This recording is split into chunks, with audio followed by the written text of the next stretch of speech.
Tristan, my man, how are you doing? I'm good. How you doing? I'm good. I'm You good. just got back Yeah, from how you doing? training. What were you? Looks like you got a little bit of a cut there. Was that today? Oh no, I was a black eye from like fucking 3 weeks ago. I don't know. Fuck. I get black eyes all the time.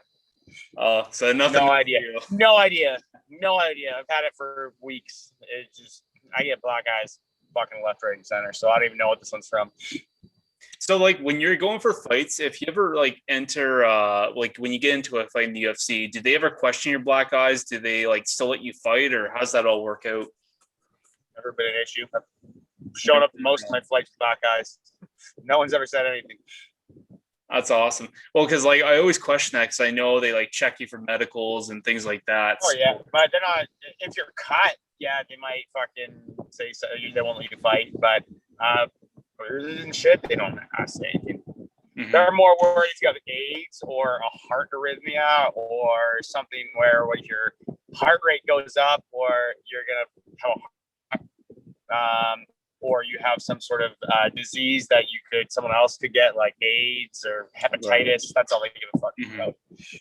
Okay, yeah, that makes sense. They just don't want you to die. They don't care. Like if he's fucked and your knee gets more fucked, they don't care about that. as long as you're not like getting into you're not a heavyweight like dead at 5,000 and you have like a cardiac arrest after a fight. Exactly. Exactly. Exactly. Talking about that. So obviously last time I had you on here, you're recovering from an injury, from your neck injury. So obviously you wouldn't be taking a fight if you weren't physically able. So how was the recovery process? How long did it take? Well, I had neck surgery.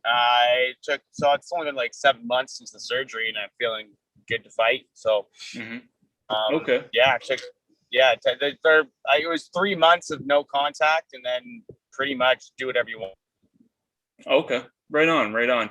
Um, so was it like a slow process? Did you slowly work into sparring again? How did it all Well, work I had out? to get in shape because I went from not being able to do anything, and so most of it, like 3 months, you do whatever you want. He's like, obviously, you don't go a million% first day. He's like, but after 3 months, the surgeon said after 3 months, do whatever you want. He's like, and resume as you feel comfortable. So, but for the first couple months, it was just getting in shape and slowly ramping. I mean, the reality is your fitness will dictate how physical you can get. Because if you're in shit shape, you can't get that physical because you gas out right away. So it's Mhm. kind of a problem that takes care of itself. Okay. Okay. One thing I noticed, so I think your last fight, you were fighting at welterweight, and now you're taking this fight at featherweight. So that's quite the jump. What made you decide to do that? Well, I'm not a welterweight by any means, and I've never been a Right. welterweight, so that's a real easy question. I was fighting way out of my weight class, and now I'm going to drop my proper weight. Well, you still won the fight, so that's a bonus. For sure. Um, but anyway, talking about UFC 261, I mean, this is a massive card on paper. I mean, you never know how the Yeah, fights are going to go. You never know of how the course. cards are going to run. I mean, shit happens. But on paper, this is going to be a massive card. Like, what was the feeling that you got when you got the call to be added to this card?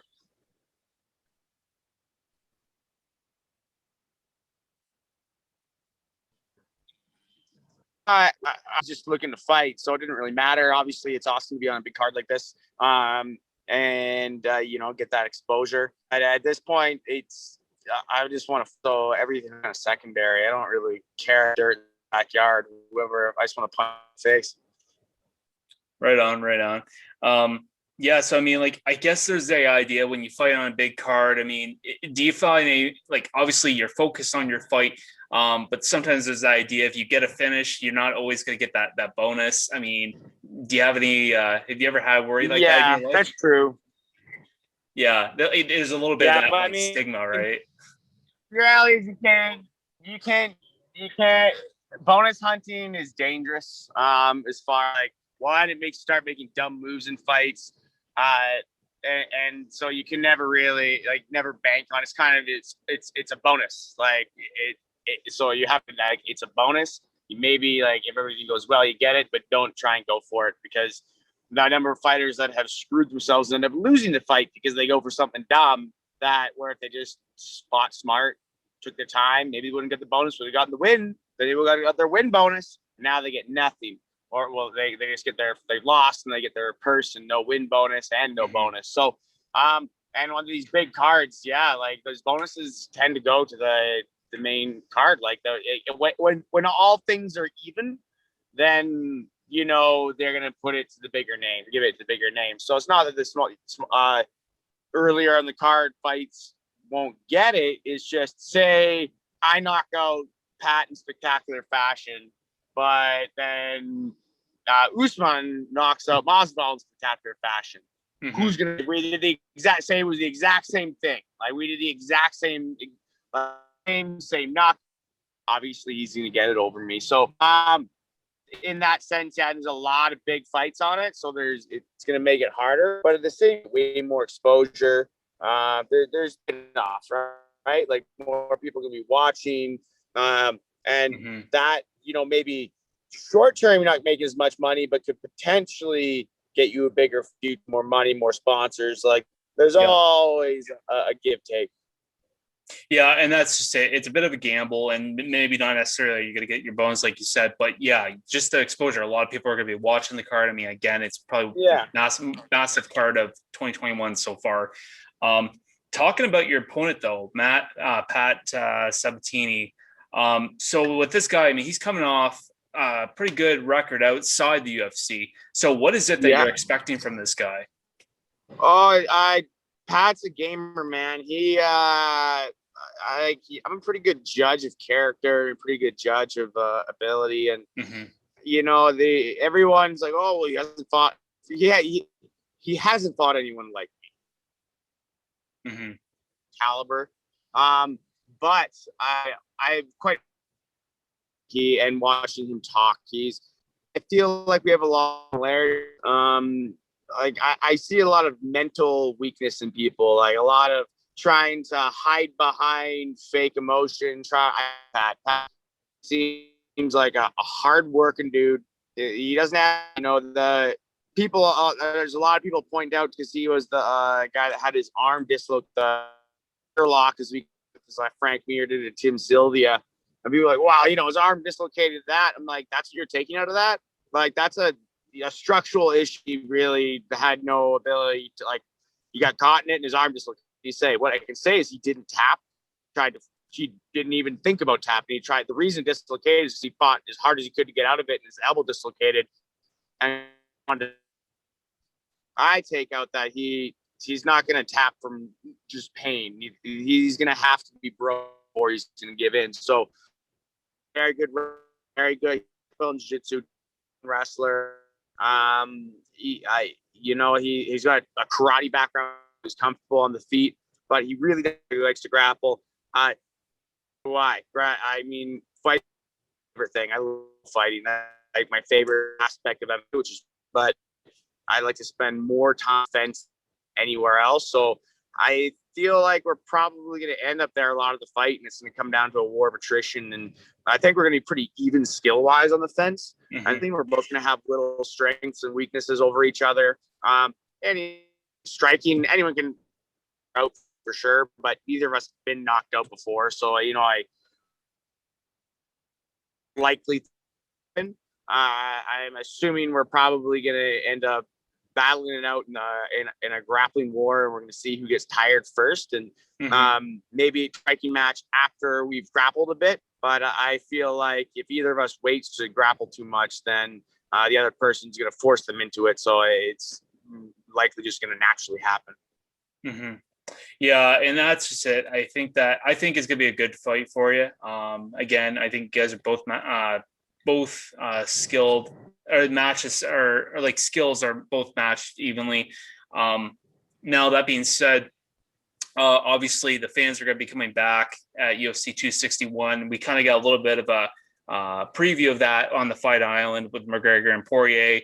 But that being said, with this card, it's going to be like full attendance. So how excited does that make you to be able to come back and have the fans back as well? Oh, it's awesome. I mean, I heard no fight without him. So it's just basically nothing.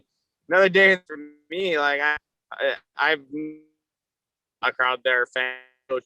I here to fight without. I mean, obviously it's different to fight without them. So if you have guys that haven't fighting it coming back to the crowd, it might be a bit different. But for me, I've had this layoff anyway, so it's just going to be the layoff. It's going to be no diff. The crowd won't make any difference because it'll be what I'm used to anyway.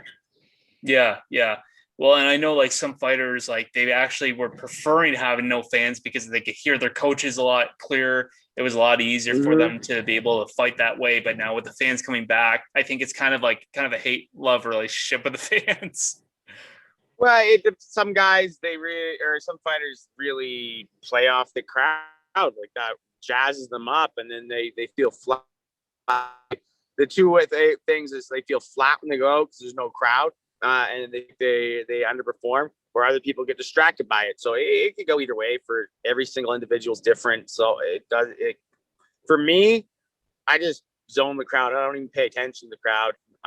It's kind of what I've ignored the always operated. So it's just going to be going back into completely.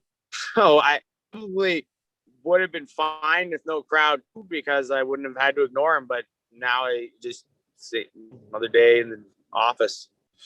That's awesome. And I mean, that being said, so your plans for 2021, obviously you're focused on this fight. But give or take, like how this fight's gonna, the result from this fight, how many more times would you like to fight in 2021? 2 more times after Two this. more times? I want to fight 3 times this year. Okay. Okay. So like after this fight, what time frame would you ideally be looking at? In the summer. Summer? Okay. Yeah. Like would you like to get on that like fight week in July or Maybe, yeah, that'd be a good time. Yeah, July, yeah. Early July would be or actually anytime July would be good. Yeah. and how do you deal with like big events like that, like International Fight Week and things like that? Have you ever had an opportunity to be a part of something like that? I haven't because there hasn't been one last year. So yeah, I don't know. I would just deal with any other fights. No different to me. Mm-hmm. I don't care. I don't like. You could be one person. There could be a billion people watch me. It makes zero difference. I don't care. Right, right. And I guess moving on. So just yesterday, the fighters got a chance to wear the new Venom UFC fight gear. And what's your thoughts on them? I mean, do you like them? Did you like the Reebok? I had no problem with Reebok, and I had no problem with Venom. They look. There's things I like better and things I like Reebok as far as everything. I mean, it's pretty similar. Yeah, yeah. I think they look great. I thought the Reebok stuff looked great. There's little things about a Reebok that I kind of thought I liked, and I haven't seen the quality of any of this stuff yet, so it's hard to say. But for what I'm hearing is it's a great quality. So I mean, it's kind of pretty much the same difference to me.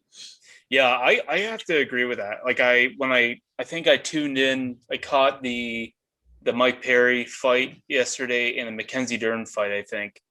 And I didn't really see that much difference. I mean, I think the layout was kind of the same. You have the UFC on the front of the short, and then they have like the name across on your left leg, I think. So it's pretty much the same idea. It's pretty much. I like like those little simpler as far as not as flashy. I kind of like that better a little bit more. Mm-hmm. But to me, material looks like it might be a little nicer on the Venom. Might have like a little.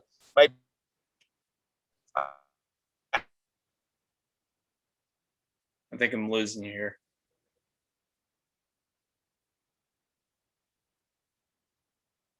Yeah, I think you probably the Venom ones.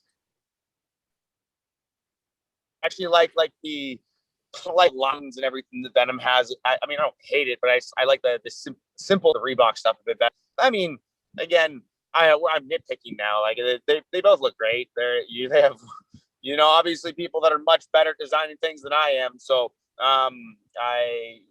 it looks good. It's going to keep looking good. And anytime something's new, it's a little different. It's always takes a little time to adjust. For Give it sure. a couple cards and we'll forget what Reebok ever looked like, probably. Mm-hmm. Okay. Yeah, and I didn't see much difference with them. So with the new Venom fight gear, I know sometimes with the Reebok they were able to supply you when you're training, or they want you to wear it while you're training when they're filming you. Has Venom reached out to you? No, you haven't got anything? Reebok gives you nothing. No, Reebok's No? never given any fighter anything. Oh, okay. Well, I don't know. Reebok gave a 50% off coupon to fighters 5 years ago. That's the most they've ever given to anyone ever. Fighters just wear their fight week shit outside. So do you get to keep it?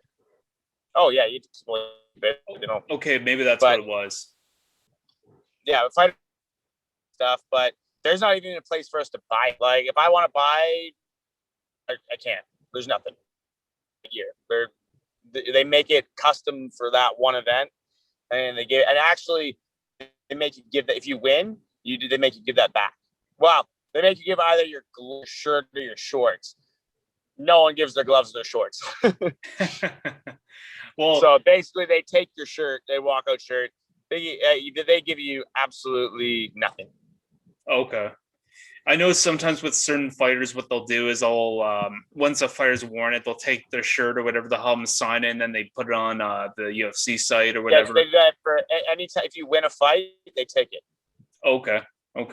You're not allowed to keep it, and they tell you it's in the contract. You have to give your gloves, your shorts, or your shirt back, and no one gives their gloves or their shorts. So it's basically you have a choice between those 3 items, and you got to sign it, give it back. I don't know, maybe even if you lose, they make you give it back. But I know 100% you lose your wallet, and then you can't buy the shirt. So okay, fair enough. Yeah, I was a little confused about that. Now if you're a ranked fighter, then you could go buy more shirts once you're a ranked fighter. But you have to be like a top 10 ranked fighter. It's not even like if you're in the top 15. No, like if you're in the top 10 and you're in for a bit, and maybe they'll do a run and you can go and order for like $100 a shirt. Your shirt's off the store with 0 discount. Oh, right on. Nice. Now just moving on quickly. So you got the 3 main events. I just wanted your thoughts on all 3. You got Usman and Masvidal too. I mean, the rematch. Who's gonna win? I think it's gonna look a lot like the first fight. Maybe I'm sure Masvidal will put up a little bit more of a fight, but I don't see Masvidal beating Usman ever. I think Usman's really a lot better than people give him credit for. Yeah, no, I don't see. I think about Usman is the better. I think Usman's a guy that rises to the occasion. So for sure Masvidal is going to come way better than last time. He's going to be in way better shape. He's going to be way more. But that's just going to bring out an even better Usman. That's my opinion. Mm-hmm. Yeah. I think it's going to be very hard for Masvidal. He's got to figure out something to be able to beat Usman, because Usman, he's just getting better and better. And, it's going to be interesting what he's going to have to bring to the table to be a guy like Usman. I know a lot of people I think Usman is one of his, if I do a downfall to him, is the fact that if he'll always do enough to beat his opponent, but sometimes I think he could do more and beat them better. Beat them more, but like he doesn't seem to ever push harder than he needs to really overwhelm. He's like, I'm beating you, I'm just gonna keep beating you. And so if you raise your level, his level, and still beat you, or I think sometimes, which is great, it's awesome. But I think sometimes he could do even better. I think he's selling himself short at times. I think there's fights where he wins because he just wins the whole fight, where if he really wanted to, he could have won by an even more dominant fashion. Yeah. It's going to be interesting how that fight's going to go. And then you got whatever name, Will Zhang Zhang, whatever her name is, and Thug Rose. I mean, yeah, that's the hard pick, I think, out of all of these. It is. Rose has Whitman, an elite strategist, and so that bring like looking at Whaley and figuring out strategies to beat her, which is dangerous. It's very having a really just in your corner can really make a big difference. But Whaley is a monster. That girl has never done anything in her life that has not been martial arts. She's never talked to a boy in any kind. Like, she's not allowed to have a relationship. She's not allowed to talk to people outside of her camp. She has no friends. She doesn't know what a treat is. Her whole life, she has been being groomed to be a UFC world champion from the moment she was born. There's not like, I know people that have her trainer, some of her coaches, people have worked in her coaching staff, and it's like there literally is not a single action in her world, and there never happened. She didn't go to school. She went to fighting. She's done. So that's hard to beat. And that's kind of a recipe for a dangerous woman. Sorry? That's like a recipe for a dangerous woman. Yeah, I don't know your sound. Hello? Hello? Can you hear me now? I can hear you now. Yeah, you're back. Okay. What I was saying was, I think that's such a recipe for a dangerous woman. Yeah, oh, for sure. For sure. And it's she's like, she doesn't even just like, she's probably never kissed a boy. She's probably never had a cookie. Like, how do you like, it's a scary, scary person. And when you don't have those things, it just makes you a totally different person, a totally different fighter. Well, and the other thing is, it's not having them. It's one thing to not have them when you know what they are. It's like, she doesn't even know what they are. She doesn't know what a life outside of fighting is. When people say, "Oh, they're ready to die in there," she is literally ready to die in there, and her family is ready for her to die in there, and everyone she knows is ready for her to die in there. It's not like she has no like, "Oh, I don't want to leave it." Now she's like, "If I die in there, great, let's go." Like, it's just great. It's a good life. I died in there. Try doing what I love. Like, there's just nothing. Yeah, she's like, I think when she first beat Andrade, I was like, okay, I mean, great performance. I mean, incredible performance. But I was like, I don't know. And then when she went toe to toe with young Jacek, I mean, holy shit! I was like, yeah. Not only is she good, she's powerful. Beast too. She's a beast too. And like, what she's tough, right? Like, you're gonna have to kill her to get her out of there. She's not gonna go down without a baseball bat to the head. Yeah, literally. And then just I think that was the first fight. That's the first title fight on the card. But Valentina and Andrade, I think that's a great fight for Valentina. Unfortunately. Oh yeah. Well, Valentina is the girl that I don't see anyone in that division beating her anytime soon. But it's kind of one of those ones where I think we're gonna think that, and then all of a sudden someone's gonna beat her. And it's going to be a surprise. It's going to be like Frank Yeager beating BJ Penn, where it's like someone that we write off completely is just going to surprise the shit out of us. And is that Andrade? I don't think so. But that's kind of where it's at. Like, I'm going to put my money on Shevchenko every time, and one of these times it's going to go wrong. But it's just hard to go against her at this point. She's just a beast.